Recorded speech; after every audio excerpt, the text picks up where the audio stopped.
ওই রাসূলকে নিজের জীবন থেকেও বেশি মহব্বত করা লাগবে। আসতে বলে মায়ের আসতে বলে রাসূলের প্রতি আমরা কি সকলে ঈমান এনেছি? কারা কারা আনেন নাই হাত তোলেন তো দেখি। সকলে কি ঈমান এনেছি? রাসূলের প্রতি শুধু ঈমান আনলেই পরিপূর্ণ ঈমানদার হওয়া যাবে না, বরং যে রাসূলের প্রতি ঈমান এনেছি ওই রাসূলকে নিজের জীবন থেকে বেশি মহব্বত করা লাগবে। বুখারী শরীফের হাদিস। একদিন রাসূল করিম সাল্লাল্লাহু আলাইহি ওয়াসাল্লাম রাস্তা দিয়ে হেঁটে যাচ্ছিলেন। আমাদের রাসূলকে রাস্তায় হাঁটা চলা করতেন, আরো আসতে বলেন। তো রাসূলের সাথে হাঁটতে ছিলেন হযরত ওমর ফারুক রাদিয়াল্লাহু তাআলা। কে হাঁটতে ছিলেন? হযরত ওমর। গরম মানুষ না নরম মানুষ? মাঝামাঝি গরম না অনেক গরম? ইবলিস ভয় পাইতো না সমঝোতা করেছে? হযরত ওমর ফারুক রাদিয়াল্লাহু তাআলা রাসূলের সাথে পাশাপাশি হাঁটতে ছিলেন। হাঁটতে গিয়ে হযরত ওমর বললেন, ইয়া রাসূলুল্লাহ, পৃথিবীর সব কিছু থেকে আমি আপনাকে বেশি মহব্বত করি, মায়া করি, তবে আমার জীবন থেকে বেশি মহব্বত করি কিনা আমি এখনো বলতে পারছি না। বুঝতেছেন কথা? কে বলছিলেন? কাকে বলছিলেন? আবার শুনুন। হযরত ওমর বলছিলেন, ইয়া রাসূলুল্লাহ, পৃথিবীর সব কিছু থেকে আমি আপনাকে বেশি মহব্বত করি, তবে আমার জীবন থেকে বেশি মহব্বত করি কিনা আমি এটা এখনো বলতে পারি না। জবাবে রাসূল করিম সাল্লাল্লাহু আলাইহি ওয়াসাল্লাম বললেন, ওমর, তুমি এখনো ঈমানদার হতে পারো নাই। কথাটার ওজন কি বুঝেছেন? হযরত ওমরের মতো লোককে রাসূল বলেছেন, ওমর, এখনো তুমি পরিপূর্ণ ঈমানদার হতে পারো নাই। ওমরের যদি অবস্থা হয়, আমার আপনার তো অবস্থা আরো অনেক মজবুত।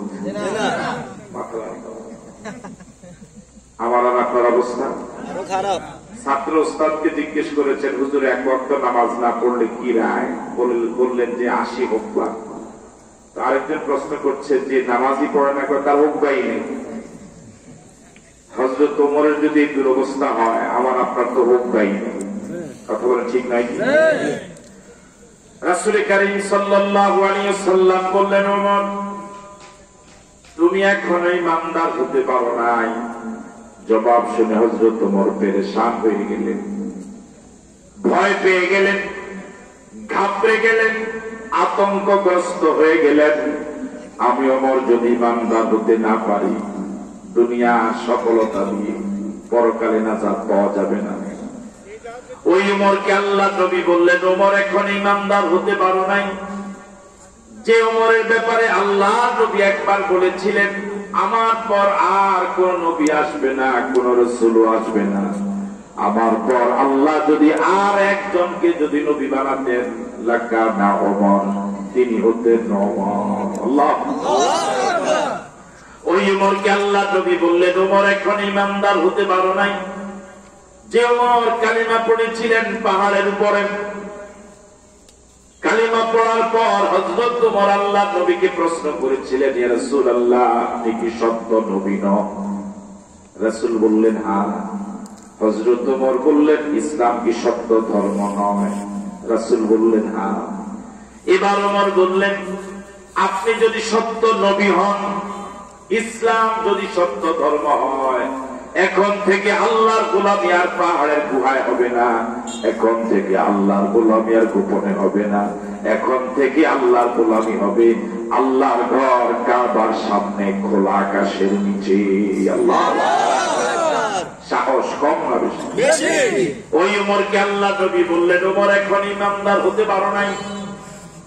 যে সকল সাহাবায়ে কেরাম কাফের এবং মুশরিকদের অত্যাচারে, নির্যাতনে, নিষ্পেষণে বাধ্য হয়েছিলেন হিজরত করতে, সব সাহাবায়ে কেরাম হিজরত করেছিলেন রাতের আঁধারে, গোপনে।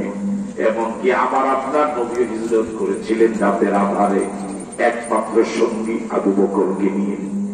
কিন্তু একমাত্র ওমর, কেবলমাত্র ওমর, শুধুমাত্র ওমর রাতের বেলা হিজরত করেন নাই, গোপনে হিজরত করেন নাই। হযরত ওমর হিজরত করেছিলেন দিনের বেলা। আল্লাহু আকবার। খোলা তলোয়ার নিয়ে বের হয়ে গেলেন দিনের আলোতে। মক্কাবাসীকে এলান করলেন, আমি খাত্তাবের ছেলে ওমর, আমি বেরিয়ে যাচ্ছি, রওনা হয়েছি মদিনায়। কেউ যদি চায় তার স্ত্রীকে বিধবা বানাতে, কেউ যদি চায় তার সন্তানকে তিন বানাতে, সে যেন আমি ওমরের সামনে এসে দাঁড়ায়। এবং এলান হযরত ওমর একা দিয়েছিলেন। আল্লাহর কসম করে বলি, আল্লাহর কসম করে বলি, হযরত ওমরের সামনে দাঁড়াবার সাহস কারো হয় না। জোরে বলেন আল্লাহু আকবার। ওদের যত জোর সব চাপায়, হাঁটুতে কোনো জোর নাই।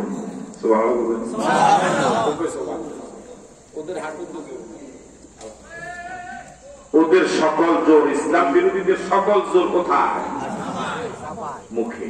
ওদের কোন জোর হাঁটুতে নাই, মাথাতে তো নাই। কথা বলেন ঠিক নয় কি?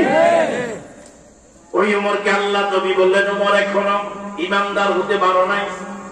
এই কথা শুনে হযরত ওমর ঘাবড়ে গেলেন। মানুষ বেশি খুশি হলো জবান বন্ধ হয়ে যায়, বেশি দুঃখ পেলেও জবান বন্ধ হয়ে যায়। হযরত ওমর বাকরুদ্ধ হয়ে গেলেন। এবার নিজে নিজে কল্পনা করলেন, একটা জায়গায় আমি এবং রাসূল, এটা ওমরের কল্পনা। এমন সময় আল্লাহ নবী হঠাৎ আক্রান্ত হলেন। আল্লাহ নবীকে হত্যা করার জন্য চতুর্দিক থেকে সাহসী আক্রমণ হলো। রাসূলের পাশে শুধু আমি ওমর একা। এই অবস্থা দেখে আমি ওমর কি জীবন বাঁচাবার জন্য জীবন নিয়ে পালাবো? নিজেকে নিজে প্রশ্ন করছেন, না আল্লাহ নবীর পাশে জীবন চলে গেল, পাশে দাঁড়াবো। হযরত ওমর যখন নিজেকে প্রশ্ন করলেন, আল্লাহ নবী আক্রান্ত হয়েছেন, এই অবস্থা দেখে আমি কি জীবন নিয়ে পালাবো, না জীবন চলে গেল আল্লাহ নবীর পাশে দাঁড়াবো? নিজের বিবেক জবাব দিচ্ছে, এমন দুরবস্থা দেখে আমি ওমর কখনো জীবন নিয়ে পালাবো না, বরং আমি ওমরের জীবন যদি চলেও যায়, আল্লাহ নবীকে একা রেখে আমি ওমর কখনো পালাবো না। আল্লাহু আকবার।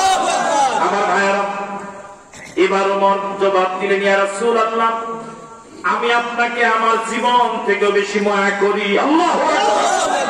যেহেতু আমার জীবন চলে গেল, আপনার পাশে আমি দাঁড়াবো, আপনাকে রক্ষা করার জন্য আমার জীবনটা বিলিয়ে দিতে পারবো। তাহলে বোঝা গেল আমার জীবনের মায়া বেশি নয়, বিশ্ব নবীর জীবনের মায়া বেশি। ঠিক নয় কি? এবার রাসূল করিম সাল্লাল্লাহু আলাইহি ওয়াসাল্লাম বলেন, ওমর, এই মাত্র তুমি ঈমানদার হয়েছ। আল্লাহু আকবার। আমার ভাইরা, রাসূল করিম সাল্লাল্লাহু আলাইহি ওয়াসাল্লাম বলেন, লা ইউমিনু আহাদুকুম হাত্তা কুনা হাব্বা ইলাইহি মিন ওয়ালিদিহি ওয়া ওয়ালাদিহি ওয়ান নাস আজমাইন। ততক্ষণ পর্যন্ত ঈমানদার হতে পারবা না যতক্ষণ নিজের জীবন থেকে, মা বাবা থেকে, সন্তান সন্ততি থেকে, পুরা পৃথিবীর সব মানুষ থেকে নবীকে বেশি মহব্বত না করো, ঈমানদার হওয়া যাবে না। এই কথা কোন পীর সাহেব বলেন নাই, বলেছেন বিশ্ব নবী। সুবহানাল্লাহ। এবার আপনাদের কাছে আমার আপনার প্রশ্ন, এই হাদিস যদি সঠিক হয়, সঠিক না বলুন? সঠিক না? কত পার্সেন্ট সঠিক? 100%। এই হাদিস যদি সঠিক হয়, বলা যাবে না যে সঠিক। এই হাদিস যদি সঠিক হয়, সঠিক কত পার্সেন্ট সঠিক? 100%। তাহলে এই হাদিসের আলোকে বর্তমানে মুসলমান নামধারী সিংহভাগ নবীর প্রেমের বাস্তব পরীক্ষায় পাস করবে না ফেল করবে? এভাবে না বলে বলি যে ফেল করব, অন্যের দিকে না ফেলাইয়া বলি যে ফেল করবে না করব। কথা বলে না কেন?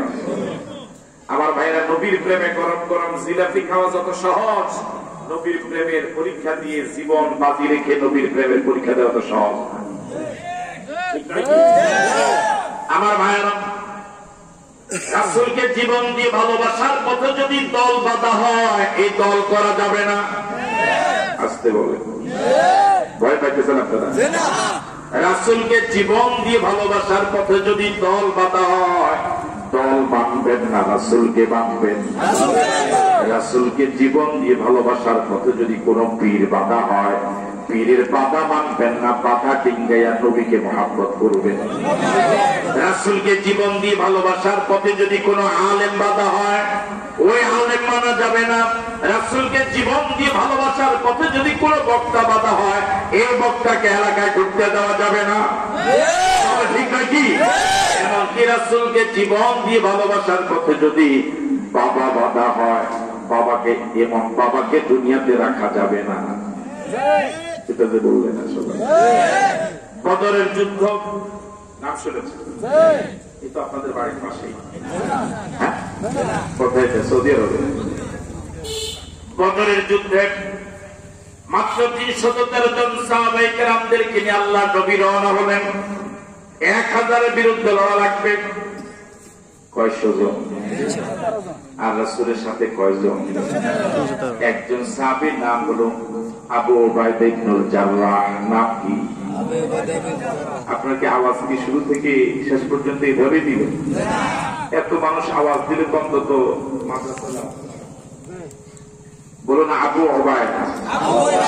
আরো আসতে বলুন, আবার বলুন। বাবার নাম আব্দুল্লাহ, দাদার নাম জাররাহ। দাদার নাম কি? বলুন। ছেলের নাম আবু উবাইদা, আব্দুল্লাহ, জাররাহ। আবার বলুন, সবাই বলুন আব্দুল্লাহ। এই আবু উবাইদা সাহাবী ছিলেন। শুধু সাহাবী নন, আল্লাহ নবী যে 10 জনকে দুনিয়াতে জান্নাতের সার্টিফিকেট দিয়ে গেলেন, যাদেরকে বলা হয় আশরায়ে মুবাশশারা, ওই 10 জনের একজন হলেন আবু উবাইদা। আল্লাহু আকবার। আবু উবাইদা অংশগ্রহণ করেছেন বদর যুদ্ধে আল্লাহ নবীর পক্ষে। আবু উবাইদার বাবা আব্দুল্লাহ অংশগ্রহণ করেছে আবু জেহেলের পক্ষে। আবু জেহেল মার্কা মুসলমান এখন পৃথিবীতে আছে না নাই? আবু জেহেলের মুরিদ এরকম কিছু লোক সমাজে আছে না নাই? এই আবু উবাইদার ব্যাপারে আল্লাহ নবী বলে গেলেন, লিকুল্লি উম্মাতিন আমিন ওয়া আমিন উম্মতি আবু উবাইদা। সব উম্মতের জন্য একজন বিশ্বস্ত মানুষ ছিল, আমার উম্মতের বিশ্বস্ত মানুষ হলো আবু উবাইদা। দাম কম না বেশি? আল্লাহ নবী ইন্তেকালের পরে তখনও দাফন হয় নাই, তখন আল্লাহ নবী দুনিয়ার জমিনে, তখন রাষ্ট্রপ্রধান নির্বাচন হয় নাই, খলিফাতুল মুসলিমিন তখন নির্বাচন হয় নাই। হযরত আবু বকর সিদ্দিক রাদিয়াল্লাহু তাআলা আনহু ডাক দিয়ে বলেন, আবু উবাইদা আপনি এদিকে আসেন। মাঠে আছেন আপনারা? আর আস্তে আওয়াজ দিয়ে বলেন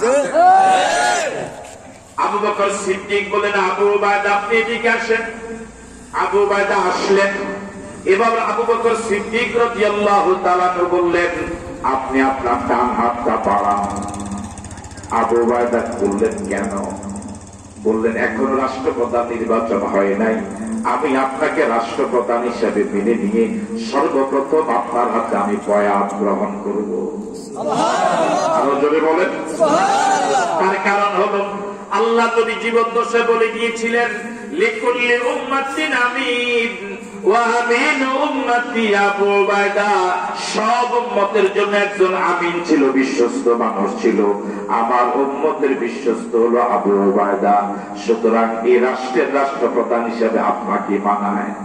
আবু উবাইদা জবাবে বলেছিলেন, আমি ওই আবু বকরের সামনে আমার হাত বাড়াতে পারবো না যে আবু বকর সিদ্দিকের ব্যাপারে আল্লাহ নবী জীবদ্দশায়, যে আবু বকর সিদ্দিক আল্লাহ নবী জীবদ্দশায় নামাজের ইমামতি দিয়ে গিয়েছিলেন। সাহাবায়ে কেরাম একজন আরেকজনকে কি পরিমাণ মহব্বত করতেন। এখন আলেমে আলেমে এই জাতীয় মহব্বত আছে না নাই? মহব্বত বেশি না ঝগড়া বেশি? আরো জোরে বলেন, আরো জোরে বলেন। শুধু আলেমে আলেমে নয়, পাপ ছিল ঝগড়া, মামিও ঝগড়া, ভাই ভাইও ঝগড়া। একটা সময় ভাই ভাই সম্পর্ক ছিল মধুর, সর্বত্রই কেন ছিল জাহান্নামের আগুন দাউ দাউ করে চলে। আল্লাহ তুমি মেহেরবানি করে আমাদের অন্তর থেকে হিংসা বিদ্বেষ দূর করে দাও, আমাদের অন্তরকে মহব্বত দিয়ে ভরপুর করে দাও। আমার ভাইয়েরা,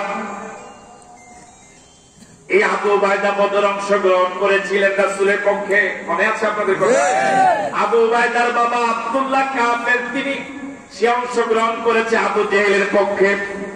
যুদ্ধ শুরু হয়ে গেল।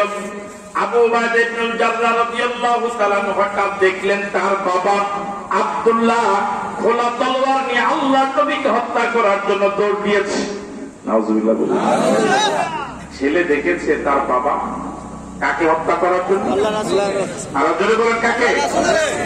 বলুন তো, ছেলে কি নবীকে হত্যা করার এই দৃশ্য দেখে ঠিক থাকার কথা? আবু উবাইদা রাদিয়াল্লাহু তাআলা বাবা আব্দুল্লাহর সামনে গিয়ে দাঁড়িয়ে গেলেন, বললেন, আব্বা আপনি সেদিকে যাইয়েন না, আপনি আমার নবীকে হত্যা করার জন্য সামনে যাবেন না। আবু উবাইদা রাদিয়াল্লাহু তাআলা বাবাকে বাধা দিলেন।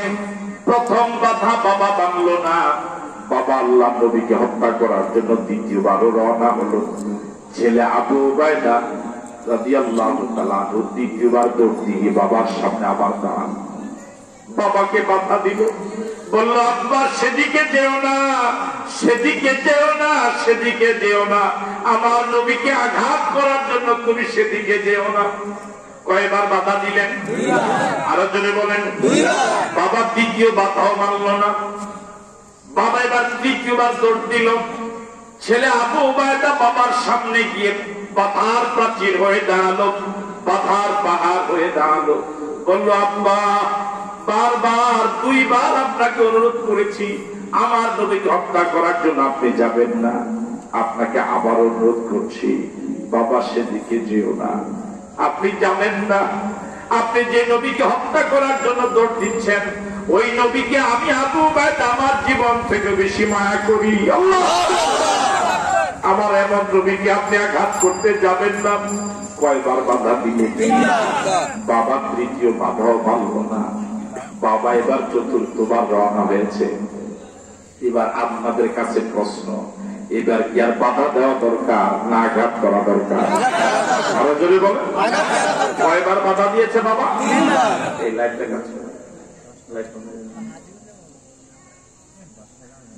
আমার ভাইয়েরা, বাবার হাতে এবার, বাবার হাতে যেভাবে একটা তলোয়ার আছে, ছেলের হাতে তো একটা তলোয়ার আছে, আছে না নাই?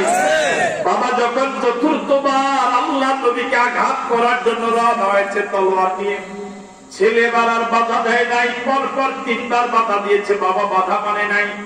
ছেলে এবার তার হাতে যে তলোয়ারটা ছিল বাবার গর্দান উঠাইয়া আল্লাহু আকবার বলে একটা আঘাত করেছে।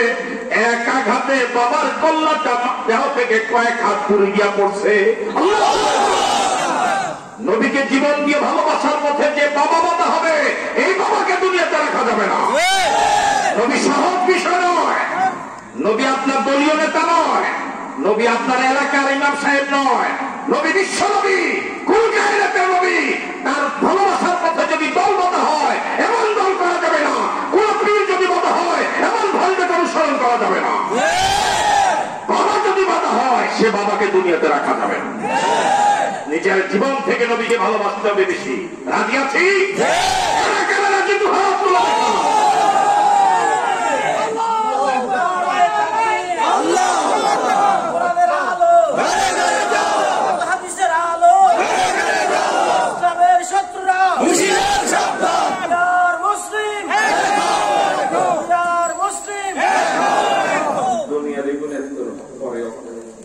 বাংলাদেশের গুণ আগে সাহাবায়ে কেরাম আল্লাহ নবীকে জীবন দিয়ে ভালোবেসেছিলেন। রাসূল যা বলতেন তাই মেনে নিয়েছেন।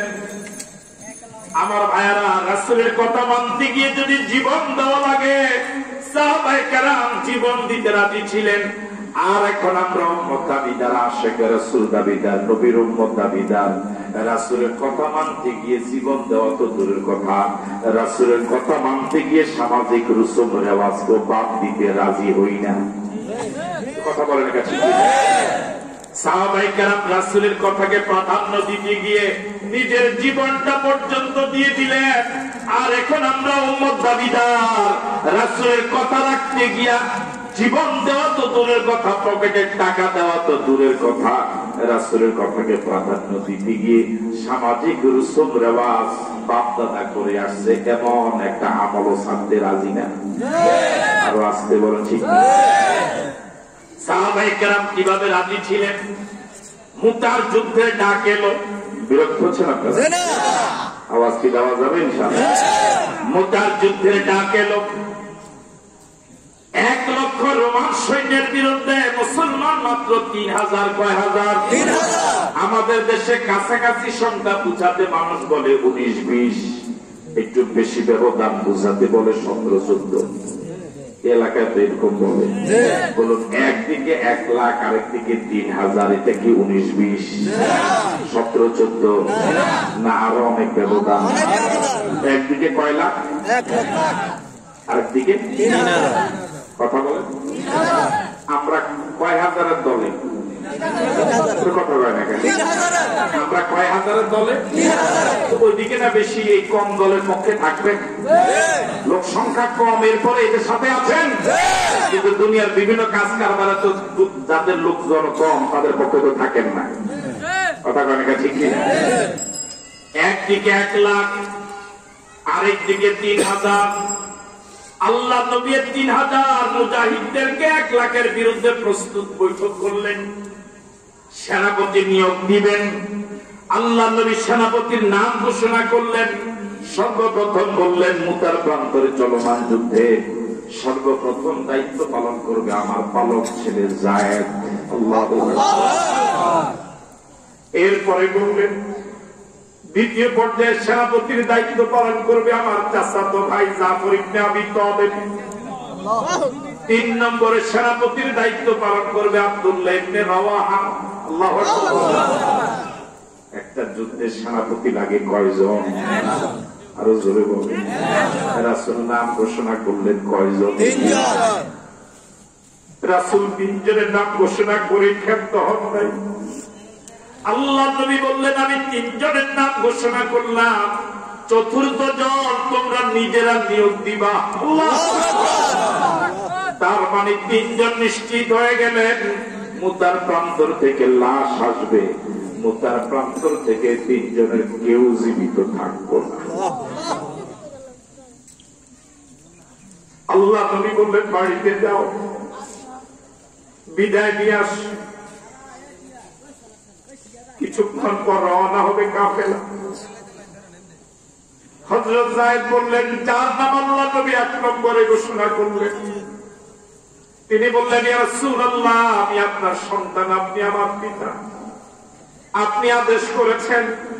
আমার মা আয়েশা সিদ্দিকা রাদিয়াল্লাহু তাআলা আনহা হুজরা থেকে শুনেছেন, আমি আর কার কাছে যাব অনুমতির জন্য, কার কাছে যাব বিদায়ের জন্য? এই পৃথিবীতে আমার তো আর কেউ নেই, আমি রাজি। আল্লাহু আকবার। দ্বিতীয় পর্যায়ে নাম ঘোষণা করেছিলেন রাসূলের চাচাতো ভাই আব্দুল জাফর ইবনে আবি তালেব। বাড়ি চলে গেলেন, গিয়ে দেখেন স্ত্রী আল্লাহর কালাম তেলাওয়াত করেন। উঠোনে দাঁড়িয়ে বললেন, প্রিয়তমা, কিছু সময়ের জন্য একটু কোরআন তেলাওয়াত বন্ধ রাখো। আল্লাহ নবী মুতার প্রান্তরে আমাকে সেনাপতি হিসেবে নাম ঘোষণা করেছেন। আমি তোমার কাছ থেকে বিদায় নিতে এসেছি, আমাকে হাসি মুখে বিদায় করো। এবার প্রিয়তমা স্ত্রী বললেন, আল্লাহ নবী আপনাকে সেনাপতি হিসেবে নাম ঘোষণা করেছেন, আমি তো আপনাকে বিরত রাখতে পারবো না, নিষেধ করব না, তবে আমি আল্লাহর কাছে দোয়া করি, আল্লাহ। হযরত জাফর ইবনে আবি তালেবের স্ত্রী হাত তুলে বললেন, আল্লাহ, ও আমার আল্লাহ, আমার প্রিয়তম স্বামীকে গাজী বানাইয়া তুমি আমার কাছে ফেরত দিও। হযরত জাফর ইবনে আবি তালেবের হাতে যে তলোয়ার ছিল, ওই তলোয়ারটার উল্টা পিঠ দিয়া মুনাজাতরত স্ত্রীর হাতের ভিতরে মৃদু আঘাত করে বললেন, হাত নামাও। এমন উল্টা দোয়া করো না, এমন উল্টা দোয়া তোমার আল্লাহ কবুল করবে না, তাড়াতাড়ি হাত নামাও। আল্লাহ নবী আমার নাম 2য় নম্বরে ঘোষণা করেছেন, আমার আগে একজন, আমার পরে একজন। ও প্রিয়তমা, তুমি নিশ্চিত থাকো, ওই মুতার প্রান্তর থেকে তোমার স্বামীর লাশ আসবে, তোমার স্বামী জীবিত আসবে না, তোমার স্বামীর লাশ আসবে। আমি চলে গেলাম, আমি যে ছেলে মেয়েগুলোকে রেখে গেলাম, তোমার কাছে ওসিয়ত করে যাচ্ছি, আমি যে আল্লাহর জন্য জীবন দিতে যাচ্ছি হাসি মুখে, আমার ছেলে মেয়েগুলোকে তুমি সে আল্লাহর পথে যেন তারাও জীবন দিতে রাজি থাকে এমন ভাবে প্রস্তুত করবা। আমার ছেলে মেয়েগুলো যেন বেনামাজি না হয়, আমার ছেলে মেয়েগুলো যেন আল্লাহ বিরোধী মিছিলে না যায়, আমার ছেলে মেয়েগুলো যেন নবী বিরোধী না হয়, আমার ছেলে মেয়েগুলো যেন শরীয়ত বিরোধী না হয়। আমার ছেলে মেয়েগুলোকে আমি যে আল্লাহর জন্য জীবন দিতে যাচ্ছি, আমার ছেলে মেয়েগুলোকে সে আল্লাহর পথে তুমি চালাইও আল্লাহ। আমরা পিতা হতে পেরেছি, বাবা হতে পেরেছি, আদর্শ বাবা হতে পারি নাই। সন্তান আমাদেরকে আব্বা বলে ডাকে, এতটুকুই পরিচয়। কিন্তু আজ পর্যন্ত সিংহবাগ পিতায় আদর্শ পিতা হতে পারি নাই। আদর্শ পিতা তো তিনি, যিনি তার সন্তানকে যে আল্লাহর গোলামি করি, যে আল্লাহ এক ফোঁটা নাপাক পানি থেকে এত সুন্দর মানুষ বানালেন, 3.5 হাত দেহের ভিতরে কোটি কোটি টাকার সম্পদ দিলেন, চোখ দিলেন, কিডনি দিলেন, মেমোরি দিলেন, হার্ট দিলেন, বাল্ব দিলেন, কথা বলতে পারি, কান দিয়ে শুনতে পারি, চোখ দিয়ে দেখতে পারি, হাঁটা চলা করতে পারি। যে আল্লাহ কোটি কোটি টাকার সম্পদ দিয়ে দুনিয়াতে মানুষ করে পাঠালেন, আমার দায়িত্ব ছিল আমার ছেলে মেয়েগুলোকে ওই আল্লাহর সাথে আগে পরিচয় করায় দেওয়া। ঠিক নয় কি? এখন সিংহভাগ পিতা এমনকি মায়েরাও আল্লাহর সাথে পরিচয় লাগে, সর্বপ্রথম পরিচয় করা রিমোট কন্ট্রোলের সাথে। কথা বলে ঠিক নাই?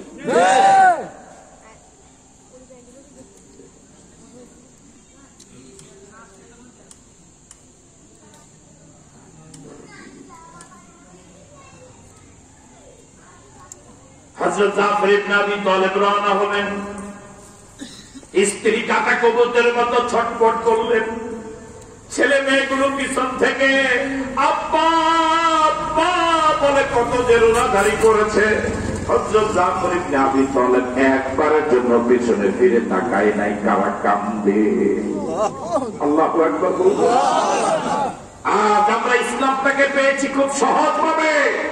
এখন ইসলামকে, দাওয়াতকে কেন্দ্র করে, হাদিয়াকে কেন্দ্র করে শুধু ইসলামটাকে বিভক্ত করে করে তছনছ করে নিয়েছি। আমাদের জানা নাই আমার আপনার কাছ পর্যন্ত ইসলাম আসতে কত আল্লাহর বান্দার জীবন দিয়েছে, কত আল্লাহর বান্দার জমিনে রক্ত দিয়েছে। আমি আপনি 1 ফোঁটা রক্ত দেই নাই, 10 টাকা খরচ করি নাই, নবীর প্রেমের কোন পরীক্ষা দেই নাই, শুধু দলাদলি, শুধু দলাদলি। কথা বলে ঠিক নয় কি?